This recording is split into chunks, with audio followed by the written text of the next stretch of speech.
What would happen if you built a refuge for a persecuted people in a place where another people already lived? In the next few minutes, you'll learn why this moral quandary is at the root of the struggle between Israelis and Palestinians.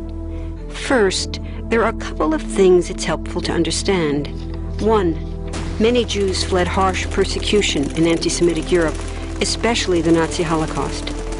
Zionists encouraged massive immigration to historic Palestine, at that time a British colony, where Jews had an age-old connection and where small Jewish communities had long existed among larger groups of indigenous peoples.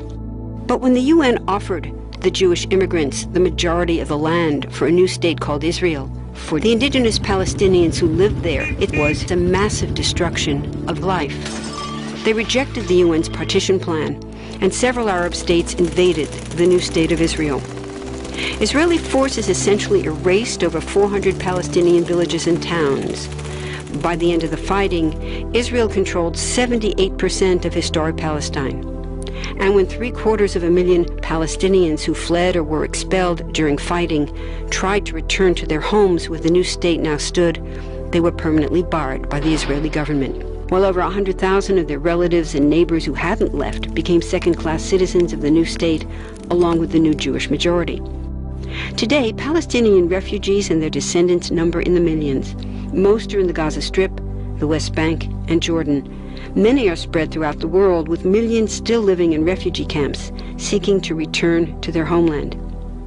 To sum up, one group of refugees found a much-needed home, but in the process, a new group of refugees was created.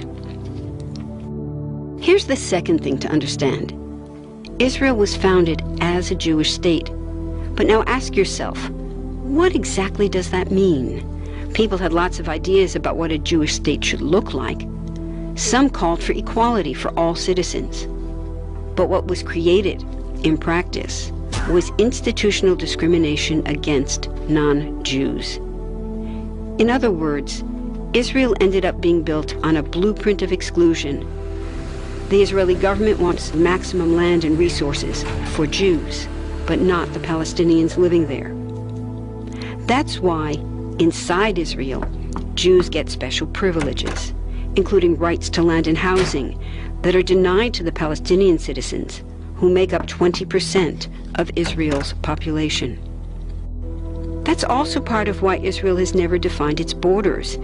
In fact, they still hold on to land, the West Bank and Gaza, that they conquered in the war in 1967. Since then, Israel has built Jewish settlements throughout the occupied West Bank, building Jewish-only cities and supplying them with infrastructure like roads and army camps, schools, and even a college.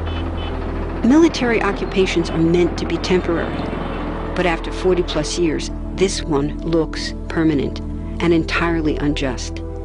In the West Bank, Israeli Jewish settlers and Palestinians live on the same land, but must live under two completely separate and unequal systems of Israeli law. The Jewish settlers dominate the natural resources, including water and agricultural land, and they're backed by the Israeli army. To maintain the occupation, Israel has demolished thousands of Palestinian homes and orchards, confiscated Palestinian land, bombed a captive civilian population in Gaza, and punished resistance with raids, arrests, and assassinations, all to gain maximum land, while making life so difficult for Palestinians that they will either leave or be too afraid to resist. Palestinians have fought back. For decades, they tried to achieve national liberation through armed struggle. Some groups still do. But the majority now support popular protest instead. The deeply harmful pattern of control, repression, and violence profoundly harms Palestinians living under occupation and Israelis living as occupiers. This must be broken to reach a peaceful and secure future for both peoples.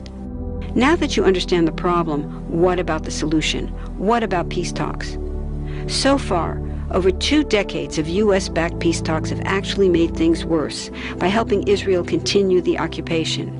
It's been years of talking while Israel massively expanded the Jewish settlements and literally redrew the map. Peace talks are good if they're real, but not when they're theater to cover a land grab. So now what?